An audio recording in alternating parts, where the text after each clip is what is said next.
All right, hello and welcome to our Business Administrators Monthly Meeting. I'm Marie Stephenson, I'm your support coordinator. We've been working together all year and last year, but I do want to take this moment to introduce a brand new team member to the State Charter School Board staff. This is Lisa Cooper, and she will introduce herself and a little bit about her role with staff. And she's going to be someone wonderful that you'll get to work with and get to know much better over this coming year. So Lisa, why don't you introduce yourself and share some fun things? Okay. Hi, I'm Lisa Cooper. I have, just to tell you a little bit about my background in financial areas, I have been working with the Catholic Diocese of Salt Lake City for the past 26 years. I worked approximately 23 of that as a staff accountant, and then in internal audit for the majority of it. And with the last 3 years, I had been working with the schools directly, and just like a finance manager over the schools, just basically helping them keep their finances in order. And yeah, that's basically what I've been doing. I'm happy to be here working with Marie to help guide you as well as much as I can. So yeah. Perfect. So Lisa is our financial education specialist. And so with that role, she'll be helping with a lot of our business and finance trainings. So she'll be a great one. Please reach out to her if you have questions. And she will be leading our training today. So if you have any feedback or, recommendations, we're always happy to accept that as well. Before we do jump into that training, I actually wanted to share from our support survey that was sent out in the spring. Just share that feedback with you and provide that accountability of what you shared, what you asked for, and how we plan to engage in those things this year. So I'm going to share my screen. And I have this support report up. Let me go to the first page. So sorry about that. All right. So based on our support survey that was sent last year, you will see here the number of responses that we got. We had 22 business managers that responded to that survey. I do recognize that some of you serve as also the director of your school or helping with your boards. So if you did take the survey in one of those other capacities, we do have your responses recorded here as well. As far as the trainings that you participated in, of those 22 business managers, we had 91 trainings that were participated in, and we had a really great rate of 95% of our business managers felt that the trainings they participated in were relevant or somewhat relevant. So super exciting. We hope to continue that high relevancy for you and the work that you're doing. As far as some effective practices that you pointed out for us, they fall into these 4 categories: relationship building, content, relevancy, and technical.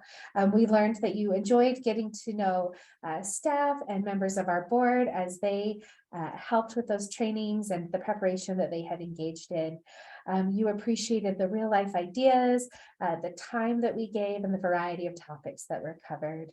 You also appreciated that we were addressing current challenges and speaking specifically about charter schools and the practices and theories that apply to charters.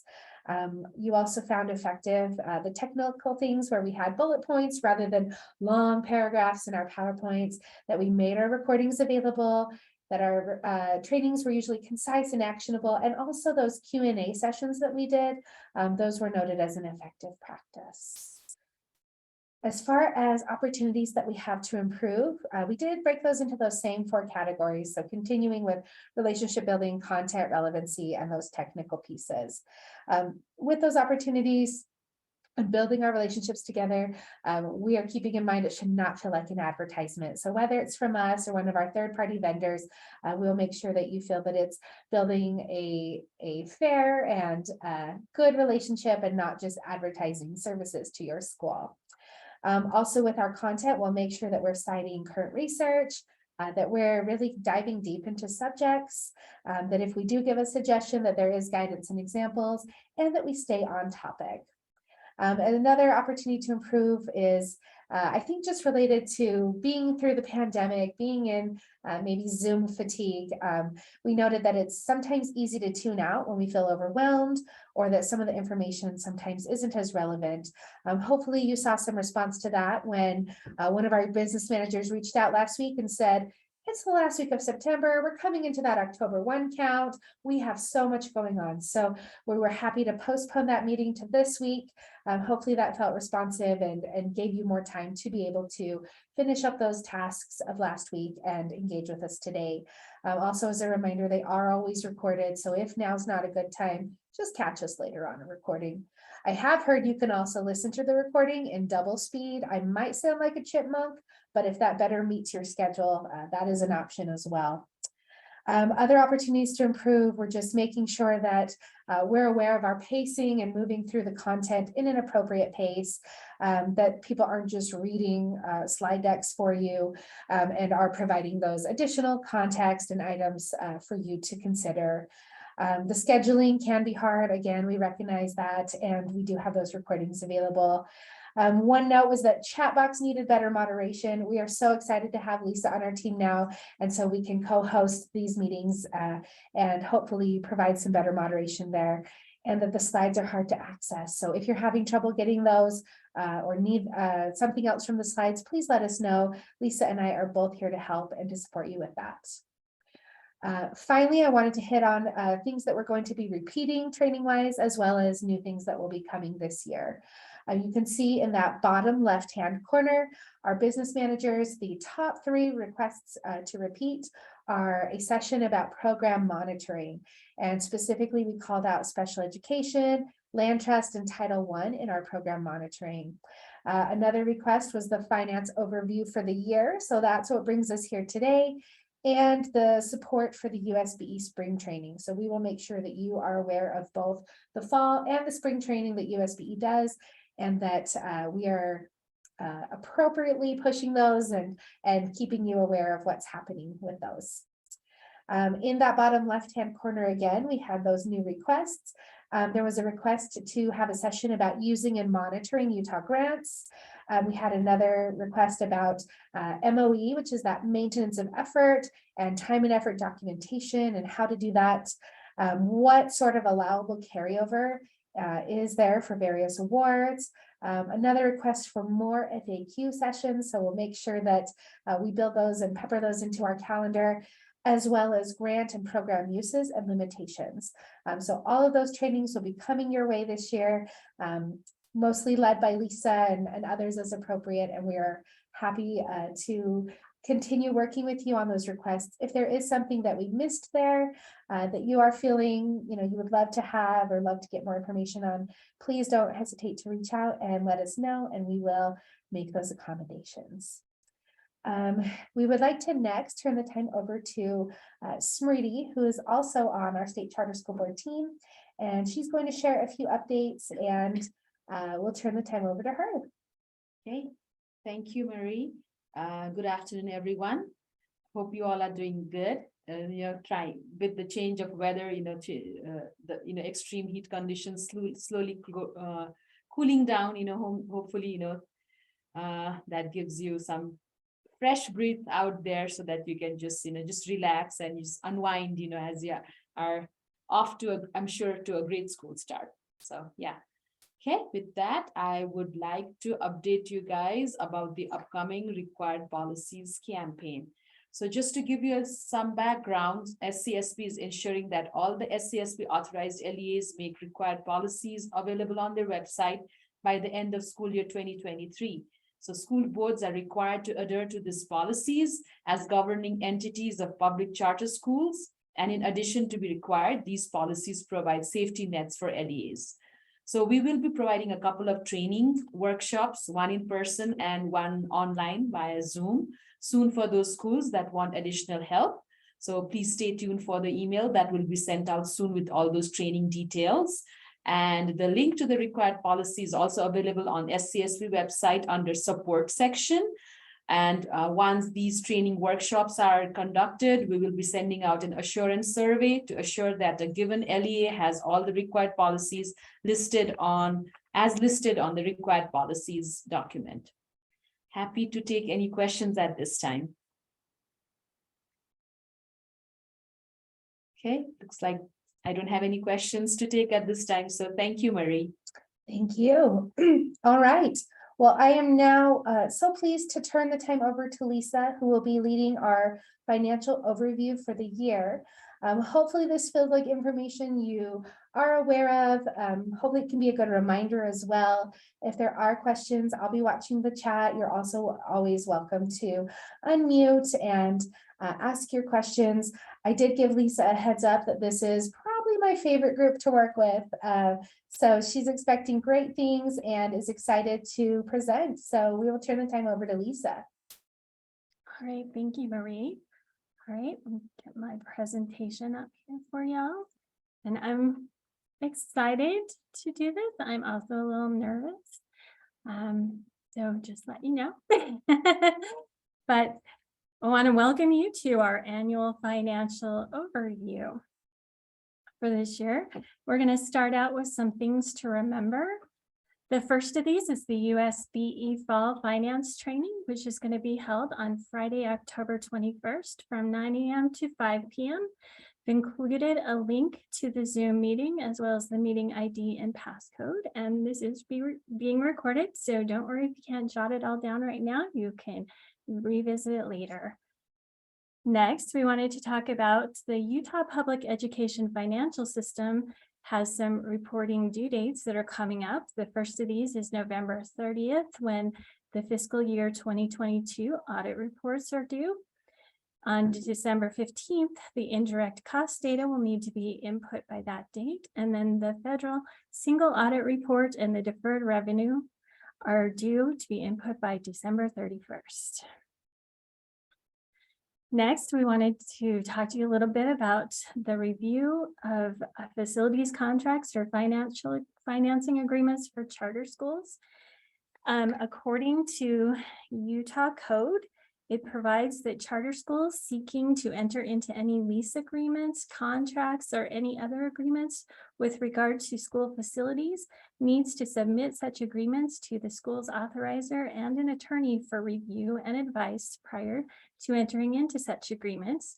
And to facilitate this statutory requirement, the State Charter School Board has provided a facility review policy as well as a facility review procedure. And the facility review policy states, again, that if you are looking to enter into any such agreements, that those agreements do need to be submitted to the State Charter School Board for review before you do so. And this facility review procedure, which can be found along with all this information that I've mentioned, it can be found at the Google, at the link that we provided for you below. And again, don't worry if you can't get it jotted down because it is being recorded. You can visit it later. Okay. And basically, that review procedure is you need to fill out a form and you need to send in some required documentation in order to submit, and that is submitted via UCAP. But like I said, all that information can be found at that link. All right, now we want to talk about some financial review performance indicators. The objectives of this presentation is to help you understand what the financial indicators are and how they're calculated, as well as understanding what they measure. And we want you to know what the standard is for each of the financial indicators and understand what the financial indicators point to, and then we'll have some time for questions and answers. The first one we're going to talk about is unrestricted days cash on hand. And this is calculated by adding your unrestricted cash to your cash equivalents, multiplying that by 365, and then dividing that number by the total operating expenses less annual depreciation. And what this is measuring basically is how long the school could meet its operating expenses without receiving any new cash, any new income. And the standard for this indicator is to maintain at least 30 days unrestricted cash on hand.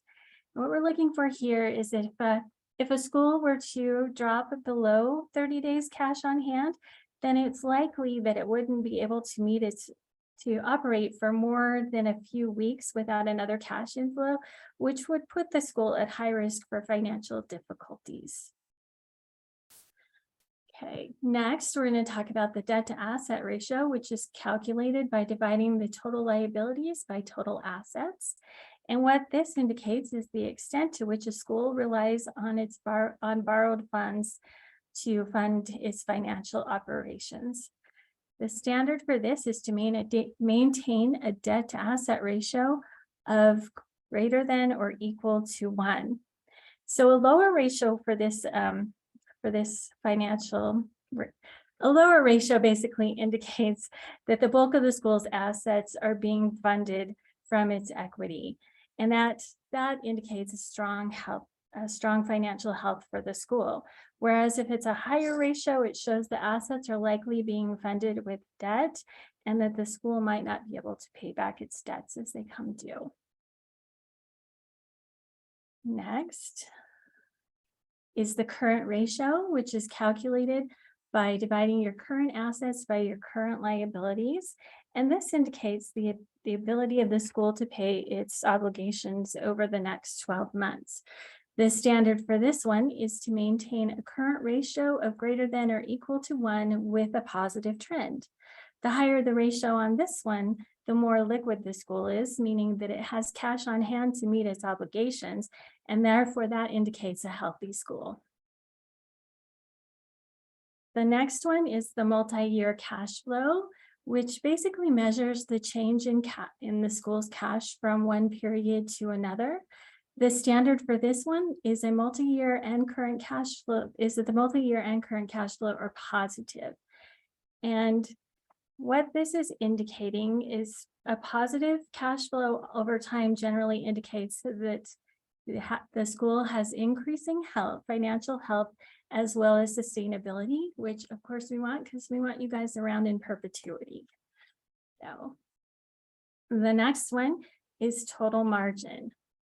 This measures this, total margin, which is calculated by dividing the change in net assets of the school by its total revenue. And what this indicates is whether a school is living within its available resources. The standard here is to maintain a positive 5-year aggregated total margin. And there may be instances where a school or a year that a school might operate at a deficit. And for situations like that, we would hope that they would be strategically planned for some larger expenses that have come up or for some other planned expense. But when it's measured over a period of years, a healthy school is going to show a positive total margin. The next one is the audit findings. And basically what the state is looking for here is if there are any material weaknesses in internal controls that have been noted, and it's also looking at related party transactions. And your standard here obviously would have no material audit findings. And if you were to have material audit findings, that would indicate that a school doesn't have systems in place to minimize the risk of financial mismanagement, and that could lead to bigger problems coming up. So we definitely want to make sure no material audit findings are found. And now that concludes my talk on financial indicators. So we have time for questions and answers.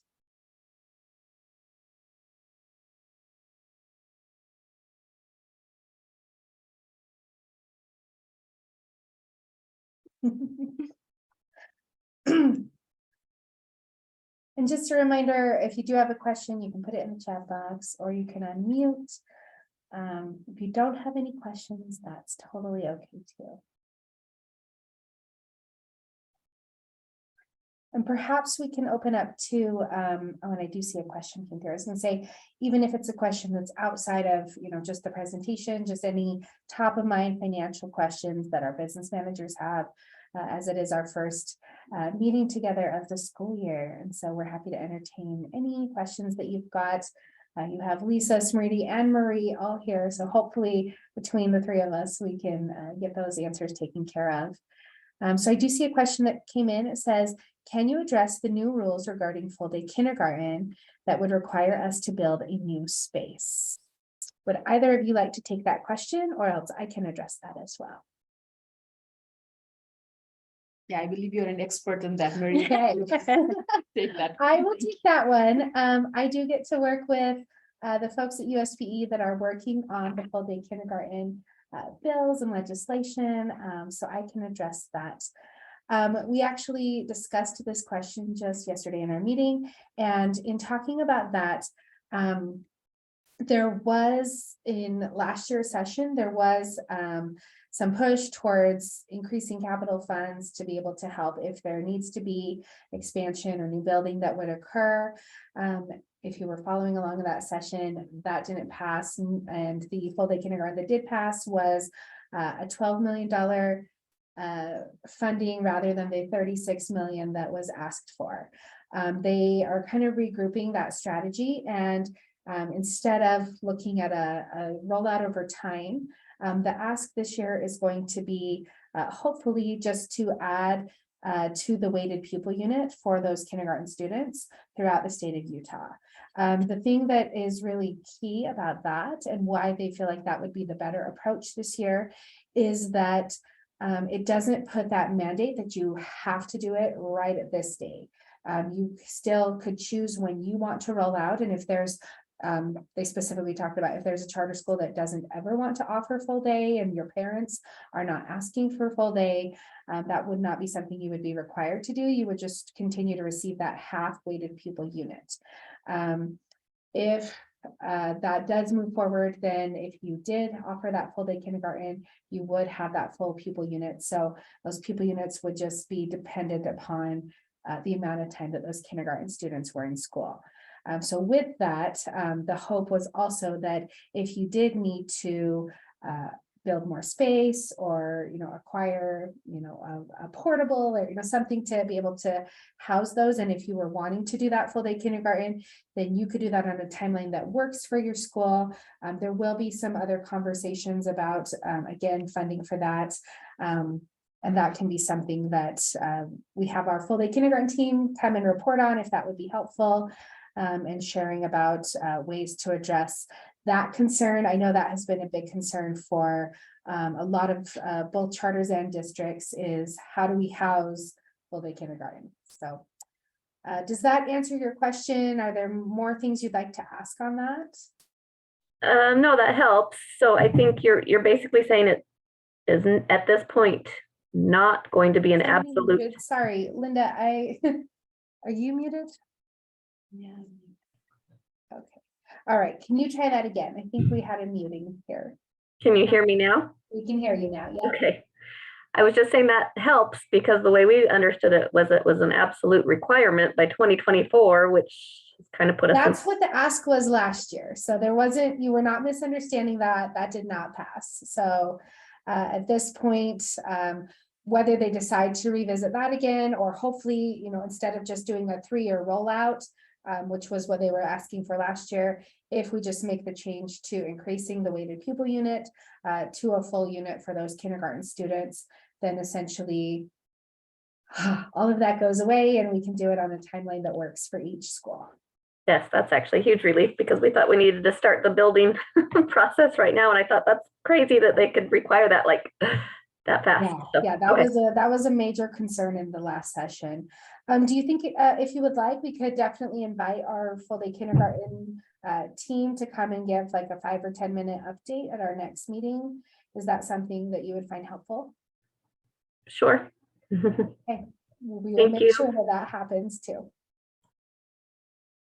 Great question. And I apologize. I didn't realize we had a muted speaker here. So if someone else was like trying to, get our attention or, hey, I'm asking a question, I apologize if we missed you. So we'll open up again. Any other questions about today's training or anything else in our world of finance? We're happy to entertain those questions. And Linda, thank you for kicking us off with a great one.